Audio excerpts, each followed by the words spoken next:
शांति स्वरूप पाटनी जी। मेरी आराधना के शिखर पर विराजमान परम पूज्य गुरुदेव सुधार सागर जी महाराज के चरणों में कोटिशर नमोस्तु नमोस्तु नमोस्तु।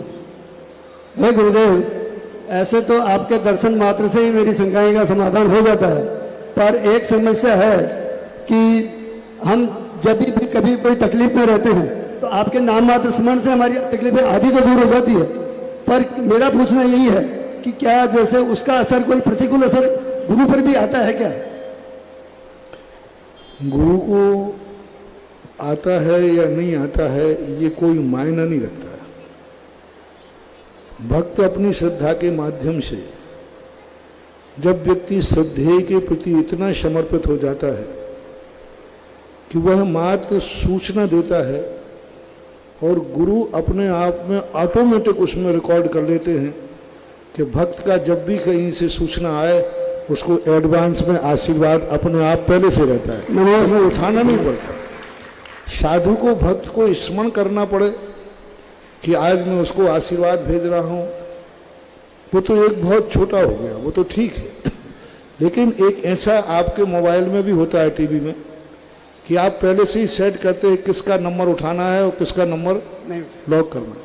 कई बार बताते मोबाइल में ऐसा नंबर कि ये नंबर कितनी बजता रहे, लगेगा ही नहीं, लॉक कर देते।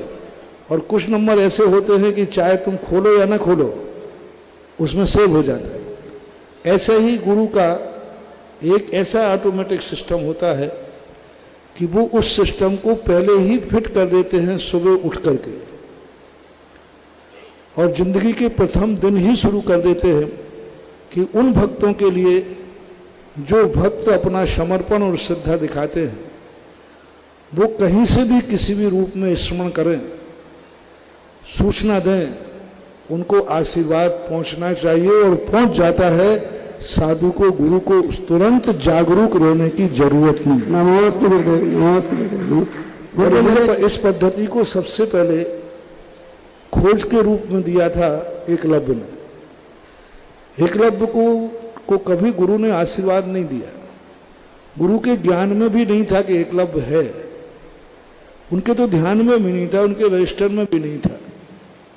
लेकिन एकलव्य ने अपनी एक वो शक्ति जगाई, उस एकलव्य ने अपने नमस्कार से, अपनी श्रद्धा से गुरु से पूरे आशीर्वाद पाए।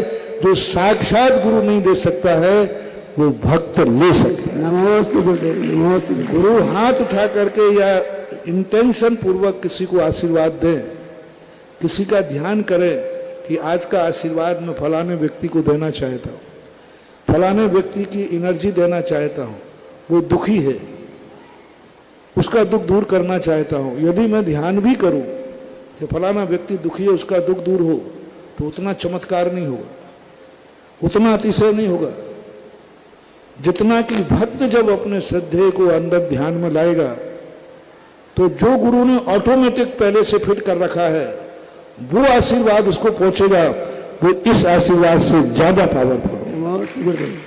अर्जुन के लिए साक्षात आशीर्वाद था, एकलव्य को नहीं था। अर्जुन को पूरा साक्षात आशीर्वाद था, पूरा विवेक पूर्वक था, बुद्धि पूर्वक था, पूरी ताकत लगाई द्रोणाचार्य ने अर्जुन को ऊंचा उठाने के लिए, पूरी ताकत लगाई, अर्जुन को सारी शक्तियां दे दी और सबसे ज्यादा 105 में से अर्जुन के लिए दिया। और एकलव्य जो था वो कहीं डायरी में भी नहीं था, लेकिन पावर, सबसे बड़ा आशीर्वाद की एनर्जी किसको मिली? एकलव्य को मिली। पर गुरु ने तो दिया ही नहीं, गुरु ने दिया ही नहीं, गुरु ने तो अर्जुन को दिया था। लेकिन एकलव्य की वो ताकत थी क्योंकि गुरु एक ऐसी शक्ति को पहले से फिट कर देता है, उसको फिर वो वापस गुरु भी नहीं ले सकता, वो एनर्जी उसके पास पहुंचेगी। इसलिए तुम्हारे प्रश्न का जवाब यही है कि मुझे कुछ भी स्मरण करने की जरूरत नहीं है, हमने पहले ही ऑटोमेटिक आशीर्वाद फिट करके रखा है। नमस्ते गुरुदेव, नमस्ते गुरुदेव, नमस्ते गुरुदेव। मेरे पुत्र का क्वेश्चन है कि मंदिर नंगे पांव ही क्यों जाना चाहिए, उससे क्या फायदे? नंगे पांव जाने का अर्थ है एक अपनी श्रद्धा की अभिव्यक्ति। और दूसरी बात है कि जब हम किसी पवित्र भावना के साथ जाते हैं तो हमें अर्थिंग मिलना चाहिए जमीन से। हमारी कोई भी ताकत होती है, कोई भी अच्छे बुरे भाव होते हैं, वो हमेशा जमीन से हमारी ताकत को खींच रहा है या जमीन से हम खींच रहे हैं। तो हमने आज प्रातःकाल कहा था कि ये नंगे पैर चलने की जो परंपरा हैं, ये मात्र अहिंसा ही नहीं है, इससे बहुत बड़ी एनर्जी दुनिया को मिलती है कि एक पवित्र भावना के साथ व्यक्ति नंगे पैर चलेगा तो उस भूमि में कहीं नकारात्मक एनर्जी होगी तो वो नष्ट हो जाएगी और वो सकारात्मक ऊर्जा से भर जाएगी। नमस्ते गुरुदेव, नमस्ते।